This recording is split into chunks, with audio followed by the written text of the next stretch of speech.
down immediately after the hook, so I don't mind it. Bard also can be denied a lot by the Blitzcrank. It's really annoying to play against Blitzcrank if he gets a hook down or he gets in range of you, of course. And we saw the hover from the side of KT onto the Jayce, but they didn't actually pick it up, and that's going to leave it available for Doran to pick it up straight into SoHwan. So there you go. That's the draft. It's me and you guys out there on the internet. I am alone now.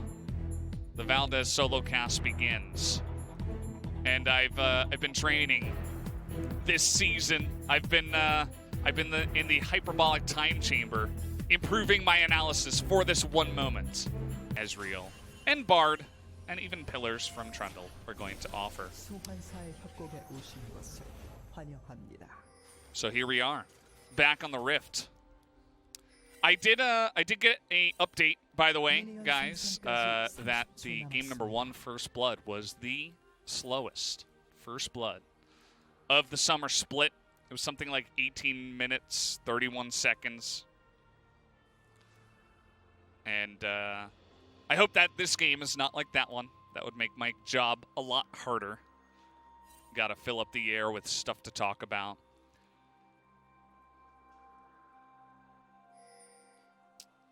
Let's take a look here at the runes that we have going on. Trying to see if there's anything out of place, out of the ordinary. If anyone's taking Scorch, no sinners in this game, no Scorchers. We're not scorching the earth here. I feel like I'm seeing more Unsealed Spellbook. It's like coming back slowly but surely. A lot of these lanes that kind of, you know, they don't have an obvious pick. They're leaning more towards the Unsealed Spellbook. And we have had people come in and pull off some insane plays with the Spellbook. I mean, I forget exactly who it was, but a support got in to a pit and stole like a dragon soul or something like that, like an elder dragon with his own smite. That was in recent times. Might have been TusiN, actually, now that I think about it. Speaking of which, we do have TusiN here. He does have the 1 game win on the Blitzcrank, so I was talking about how Blitzcrank is slowly coming back into the meta. And so he was one of the people that did pick up the win for himself.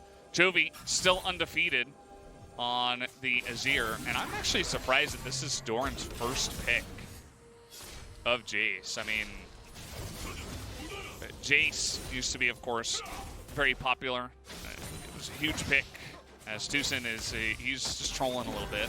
He's like standing behind the minions by himself, and then he misses an Ezreal with a hook, which is always, you can just arcane shift out of that one. And the Blitzcrank pick was interesting into the lane, of course. He already knew that Ezreal was going to be on the other side. But it's not really going to be a pick for the lane. It's going to be in the later stages of the game what he's going to be able to do with his pickoffs on a bunch of the members. Just kind of just spamming that hook on cooldown almost, it feels like. Jayce, of course, going to have priority up on the top side. He's going to be able to do his thing, potentially get some plates down, especially early on. So on those, he's doing a pretty good job of CSing, especially under turret. You can see it's 23 to 22. As I was listening to the Greencasters, they let out a big ooh and ah about the tether not connecting. Perhaps in this moment, now that I am the lone soul on the desk, take a look here at some of the stats. Aiming 2-1 on the Aphelios. I guess it's 2-2 after that loss, actually, in game number 2. And yeah, there's not much going on here. This is generally when me and the co-caster. Okay, we do have a gank, though, coming on in. They're trying to get on top of aiming. There is going to be the stun, but there's not really anything to happen as the flash from TusiN comes in, and he's just gonna give away first blood. He's trying to feed aiming, of course, but that was extremely. Now we're talking like 95-5, maybe. Maybe it's even worse. As even Keria is trying to pull off the insanely risky plays. And really just trying to soften up aiming for the follow-up gank that's coming down here. The red smite already going to go down, and that is about the easiest kill you've ever seen. Pyosik just going to stand still for a little bit. Olaf, he's going to cry. He's going to wipe his eyes with those axes, where he's going to do absolutely nothing except pick up all of this farm. As we zoom in there, bonO's actually going to take it, I suppose. And there you go. I'm not really sure what KT were thinking. I feel like they easily could have survived the gank. And Olaf was coming down, too. I mean, it's not like they were desperately, you know, they had to pick him off. Otherwise, they were going to get dove 3v2, and then that was going to be the end of it, and they were both going to die anyway. But TusiN goes for, like, the 98.2% play, where if you pull it off, you look like a god. But if you fail it, you look kind of like he did. After that play, which is not very good. We're going to take another look. Pyosik goes for not the full clear, so they were not really expecting him here. He comes down a little bit early, and then this flash is like, I mean, they even exhaust TusiN, who, again, he has a bit of the burst damage, I suppose, on the hook and the combo, and so they want to take away some of that, but it's not like they even exhausted aiming or anything like that. And then after that, there's no support. The easiest follow-up you've ever seen. Just easily able to take him down. They even give over plates. It's a pretty massive lead now for DRX, extremely early on in the game. Really no problem for him. You can see that Deft even went back and picked up a cull. It's like, well, I mean, this lane's over. That's about all That's about all he has to say about this one. Deft, he knows how to snowball really well. He's been at this for quite a while. And so now that your initial play failed as the Blitzcrank Aphelios lane, the Blitzcrank is going to have even less value in the lane. We talked about how it was picked into Ezreal, and so for it's not really a pick for the lane, it's a pick for later on in the game. And I think what the Observer is trying to highlight here is that there's no wards far down, so there's no chance that like a teleport play or anything like that happening either. So I'm actually going to switch over to heal for now. Wants to have it just in case anything happens up in the top lane. And with this little advantage, we're going to even be able to start zoning, aiming out down there. This looks like Athenes will be coming out first here, I believe, for the Karma. So he's going to be kind of like a second support. You know, the Blitzcrank is like the aggressive support, and then the Karma is like the defensive one, where you're going to be doing all the shielding, all of the buffing up of your AD carry, and that's really all she's going to be able to do. I mean, she gets all of that solo lane experience and all of the solo farm at the same time, so she's actually going to be able to scale up quite nicely. Aiming's dead. I think they should have backed off a bit sooner than this. They didn't even need like a Trundle or anything like that, and so the 2-on-2 probably would have gone the way of Keria and Deft anyway. As you can see, KT, they're desperate. They're trying to get something now on the map. They know that their bottom lane is pretty foobar right now, let's say. There's really nothing helping them. They're losing so many minions, so much XP. Tons of gold is going to the pockets of Deft's Ezreal. If you guys have ever seen this guy play, if you've never seen it happen, you're in for a treat. He's a Ezreal, especially when he's fed, he's an Ezreal god. This guy is he's gonna pop off in insane ways. And yeah, I mean, a little win up here on the top side. You can see that it's going to be traded gold between bonO and SoHwan. But it's not like we're crashing turrets, right? Jayce is always going to be having the advantage in the lane. He's going to be pushing. He's going to get ahead on CS anyway. So it's not like you're threatening a first blood turret or anything like that unless your entire team is going to rotate up top lane. And so it's not really going to be that big of a hit towards the side of DRX. Mid lane here, you can see that Kuro. We really haven't been taking a look much at the mid lane because, again, it's Karma versus Azir. That might be even more boring than the Karma versus, or not the Karma, the Corki versus the Azir. At least that one has a little bit, you know, some missiles being thrown out. This one has some magical bolts, I suppose, that are thrown at the minions instead of the enemy champion. And so, even so, Chovy is able to slowly get a lead in that one. So that's really just what's going well. And you can see here, I mean, Keria, really nice play. He uses the wall there, and the turret goes down. And TusiN just abandons him. Like, I think even without Pyosik and Chovy here, I think he's just dead. There's really not much that a Blitzcrank can do except try to hook the Bard out of the way, because you can't hook the Ezreal, right? He's going to be fine. Maybe you hook the Bard down the lane, but then the Aphelios dies anyway. I don't think he's going to have enough burst damage to fight back. So we're really in the dumps here. Down at the bottom of the gold charts are Aiming and TusiN. Super far behind, they have no priority. And they're going to have to give away this Ocean Drake at the same time to DRX. bonO and TusiN making their way over, but it's not really going to amount to anything. It does feel, it feels kind of like game 2, but it's like the worst version where you don't have a bot lane at the same time for the losing team. And so it's just going to be feeling really bad. There's 0 lockdown for the Karma in this lane. The only amount of poke that she's ever going to get down are those magic Qs, but you kind of want to use your Qs to clear the wave up against Azir's pretty good wave clear. You can see is much better than the Karma, as that was... Just have a moment of silence for those soldiers who just did nothing. Yeah, don't know about that one. I guess he was worried about a gank. SoHwan gonna miss the cannon. And now this is what I was talking about committing to the top lane. This is one way you can try to zone the Jayce away, maybe get a kill, and then get the turret. But Pyosik right here, right on time. Ragnarok is gonna come out just in case that Chovy's nearby, but here's Chovy. We could see a pretty massive play, although he doesn't actually have his ultimate, remember. So, actually scratch that. We're not gonna have a massive play. We're not gonna have anything. Just gonna have TP coming back in as, okay, Keria, okay.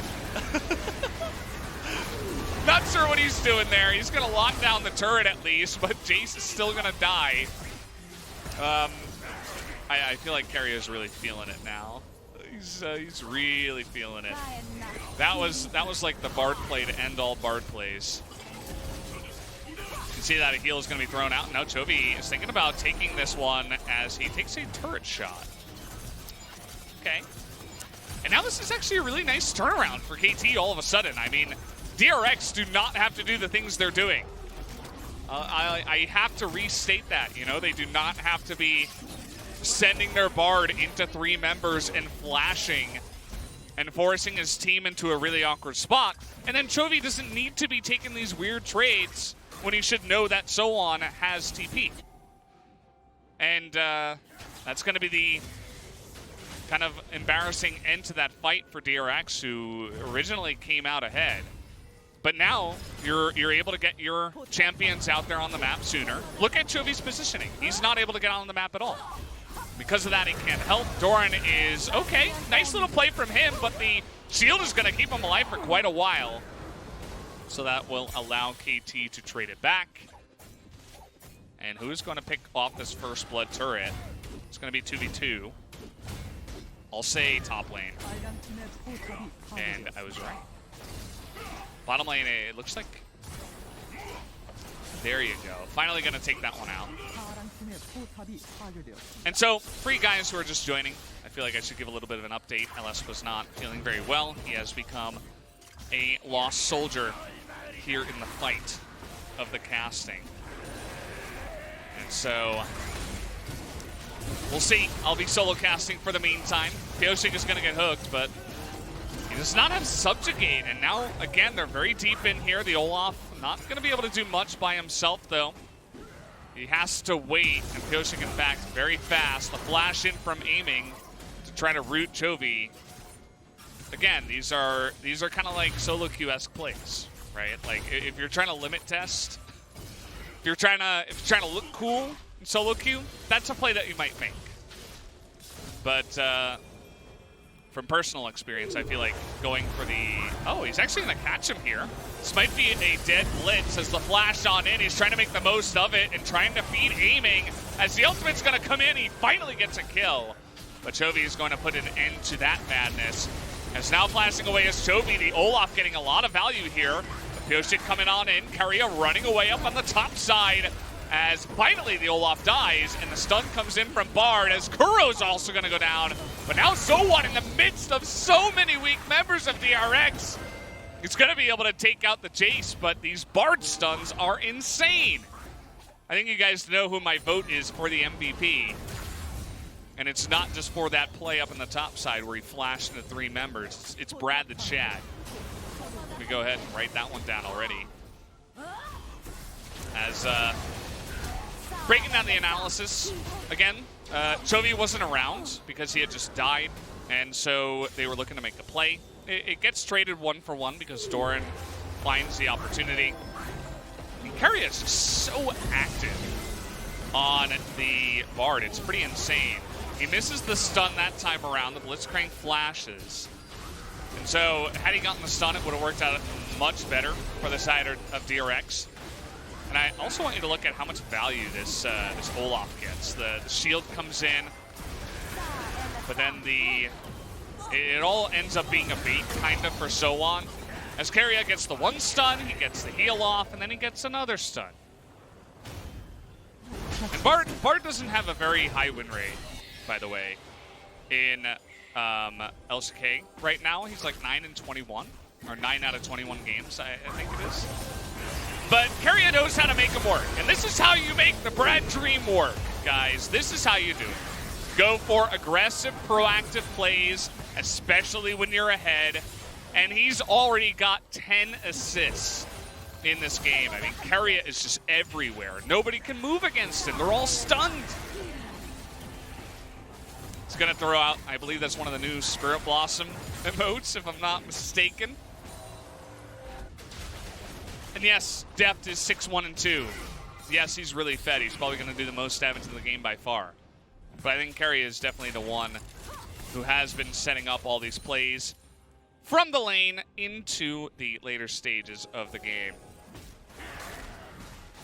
And I would love to hear who's shot calling here. But it's really just the setup from the Magical Journey. This is not something you normally would expect, right? And because they don't have much vision at all, as I'm trying to listen in, nobody actually says anything. I have exhaust. Get out, get out. He's like, oh crap. But I think Chovy did live in that play. And yeah, I mean, they have no vision, and that's kind of what you can do with Bard. You can look for weird angles where you know the enemy doesn't have vision. You can throw down magical journeys that are aggressive. We have a lot of Bards that are just extremely passive in the LCK, and they're like, well, I have heals, I have stuns, I have CC for my team. I have the ability to lock down the enemy team so that my team can engage. And then I have defensive magical journeys that can get my team out of bad positions. But going aggressive like this is a different kind of taste of the Bard, which I'm always happy with. So now DRX, they're hanging out here. They've got a really nice lead. They have, again, some really nice scaling on their comp. You can argue that the side of KT have a bit of scaling too. I mean, there's going to be some huge shields that come along, but the Olaf is not going to be happy. The Kennen, we saw in Game 2 how unless he's getting perfect engages, eventually the enemy team is going to build up enough resistances to make him a lot less useful. Oftentimes, the supports can just pick up exhaust as well if they're going up against a Kennen, and then every single time he engages, you always save your exhaust for that moment, and then the Kennen is so much weaker because that's really the one moment where Kennen has his power. It's not like the split pushing or the mobility are his big power. It's the ability to engage in wombo combo and stun up 4 people if you do find the right angle. And so, yes, he's fed. He's going to be doing a nice amount of damage. He's going for a very similar build that we did see in game number 2, except he doesn't have the stopwatch, which is kind of interesting. Generally, you want to have that one. As we're going to throw down Shirley down in the bottom lane, KT are going to try to take some of the focus away from the mid side, but they're trying to collapse now. Our DRX, I think we got to look towards SoHwan here. Chovy, though, has to be careful. He can't just dive in. There's a lot of damage between the two of them. Meanwhile, in the jungle, we got a 3-on-3 going. That's going to be a missed Azir ultimate as TusiN going to have to flash away. We're zooming in over here on the left. Aiming has to flash over the wall. He's not going to get a lot of value as SoHwan finally able to turn that one around down on the bottom side. They should win that 2v2 as Chovy is desperate, and maybe they will not, as no, the Q is going to come in.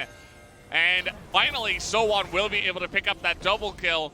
Unfortunately for him, though, the rest of his team lost the fight in their own jungle, as we'll have to take another look at that one and see exactly how that did happen. I know that Keria was part of it, so perhaps he was the main catalyst. But the pillar is going to do 1 damage, and he'll be able to pick up the kill there for 3-0 and 9 Trundle. And there you have it. Another big win taken by DRX. You could see that KT, they were kind of drawn out of position. They were trying to split push. They were trying to play smoke and mirrors from behind. But we saw the right side. Let's take a look at the left side. Take a look at that massive tempered fate. I mean, he catches the Aphelios who gets stunned up by the binding. Aiming is doing 0 damage for like 5 seconds in the whole fight. Keep in mind that the tempered fate kept one person out of it, as maybe it was just the Olaf who Ragnaroked. I'm not sure if that's the right idea, as he might have been able to eat the binding for the Aphelios. But either way, just a really nice setup once again by Keria, who is just insane. He's playing insane on this Bard right now. He's 0012. That's his agent name.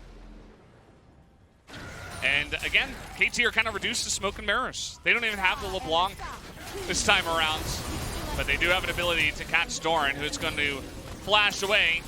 He's quite fast, but he's still going to be going down here. It's okay, Tempered Fate going to come in. Keria trying to buy some time. Going to throw the heal in, but down he will go. But here's Deft, and he's 8-1-2. Can they burst him down? They can, as actually the 80 carries will be traded. That is a massive amount of gold in the pockets of aiming now. And Chovy's mid. Yeah, I don't know why he's just there alone by himself. He doesn't have TP. He's like, no, you know what, guys? I'm just going to take the turret. I don't know why we're fighting. I'm a pacifist. I like to take down buildings. I like to play PvE, guys. Can we not PvP?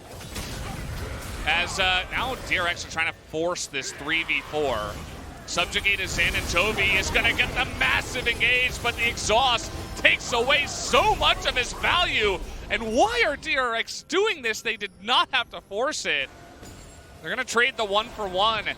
And again, they're giving chances for KT to come back in the game. They are just styling for no good reason.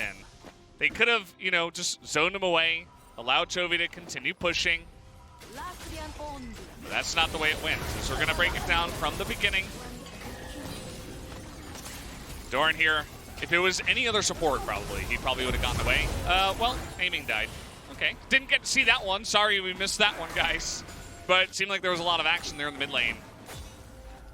Both mid laners are dead. I think that's from the fight earlier, though, because we really didn't spend too much time in the replay. So we'll just have to wait and see. It looks like a pillar just went down, and Amy didn't have flash, and he just got blown up by the Ezreal. That would be my guess. But we're going to have to wait and see. Let's take a look at the replay here. Is it Keria again? Oh, it's Keria again. I should have known. Why did I even think it was anyone else? He actually missed the binding. I feel like I caster cursed him after it happened. Like, I'm from the future or something. I was somehow able to affect the past. By the way, if you guys like time travel, you guys like sci-fi, go check out this show on Netflix. It's called Dark. Great show. Really, really cool. It does get a little bit dark, as the name does suggest, but it's really well written. Would highly recommend. And it's in German too, which is kind of interesting. You would have to watch its subtitles unless you speak German, which I'm sure a lot of you guys out there on the chats do speak, as you are all 5-head, of course. And DRX here, they don't have Baron or anything. They're just straight up pushing. As okay, really nice. Zhonya's there to deny the hook. The flash used by the Blitzcrank, but the zone, or rather the root, is going to come in. As why did Pyosik just take that one? He's taking an immense amount of damage. He has to throw out the subjugate, but the stun is going to come in. Thankfully, he's Trundle, as that is a huge hook! Finally, we see the wild card come in from TusiN, and that is why you pick Blitzcrank. For plays like that, max range. Unbelievable what he's able to do. And finally, he says, hey, Valdez, you can stop talking about Keria. You should start talking about me. He doesn't have the most flattering scoreline, but little plays like that are all you need. Blitzcrank can go 0 and 10, doesn't matter. You get 1 or 2 hooks like that, you can still win the game. Support difference in chat at the end. Really nice binding, but then Keria, what is this? Why are you hanging around on vision against a Blitzcrank? Maybe we're going to take a look here. Lines it up. Says, no, we can't do it. After the hook, he's like, no, don't go. And he would be right. I mean, you're still behind. You don't want to force any fights right now up against super fed Deft and Chovy. Although it's not really going to get much better. You just got to hope that aiming hits 6 items and he has this massive shield, and then SoHwan gets a good engage, and there still is a chance. Speaking of engages, that hook is going to go wide. That is that's the downside of the Blitzcrank. So if you miss that hook, then, well, you're just sitting there doing nothing. No shields, no utility, nothing like that. Doran is really shelling out the damage right now. There's no armor at all on the Karma. So even though he has a lot of shields, he did go for the supportive build for aiming. So he's, it's not really going to be super tanky in this one. Chovy going to pick up the Cloud Drake. I thought that was Cloud Soul. Yeah, it was. Okay, just didn't update yet. So Cloud Soul taken here. That means that, take a look at some of these ultimates here. The speed isn't really that big of a deal. I suppose that the movement speed will be good against the Blitzcrank. But other than that, it's really not going to affect fights too much. Like, maybe a little bit against Kennen, but Kennen's so fast that it's probably not going to matter anyway. So, really just looking at, ultimate CDR, seeing what they can get out of that. And I suppose that there will be times where Ezreal could potentially, in an extended fight, get double True Shot Barrage. But a lot of the times in those fights, you're not really looking to, maximize True Shot Barrage uptime, if you will. Keria with the flash after the exhaust. Can they actually follow up on this? Look at that shield! Ladies and gentlemen, we have a shield. But the slow chip damage, the sustained damage out of this unbelievably fed Ezreal and the lethality stacking Jayce is enough to stop them. That's the thing about the Karma shields, as a missed hook is going to go wide. The rest of his team was down the lane, so I don't think actually that would have amounted to too much. Might have actually baited his team more than anything else. But the Karma shield is up for a bit, and it's huge while it's up.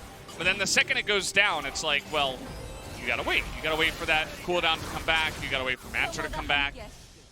And it's during that time you can just poke them out. with your Ezreal, with your Jayce. They're going to have such a hard time getting into this. Just look at that. It's not even hitting. Okay, the shields go up, and now they're down. And I think they're just going to go. Okay, here we go. The burst onto that one. They get the Baron. Trundle will have to flash away, but that's going to be a huge Tempered Fate once again onto 3 members. He lands the stun, and there is the poke damage coming in. The immediate exhaust goes down, but it doesn't matter. Keria is just lining him up and knocking him down like bowling pins. This Bard is insane. As there you have it, TPs are going to come in. We do have about 20 seconds, 30 seconds. They're going to look to take some of these inhibitors anyway.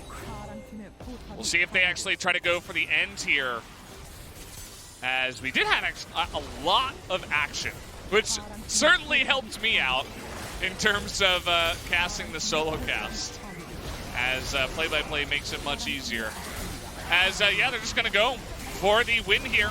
We'll see if they can pick it up. They throw down a Tempered Fate. They say, well, you can't get in here. And it doesn't really matter about those. No hooks are going to go down, and that's going to be it. GG. 30 minutes, 30 seconds.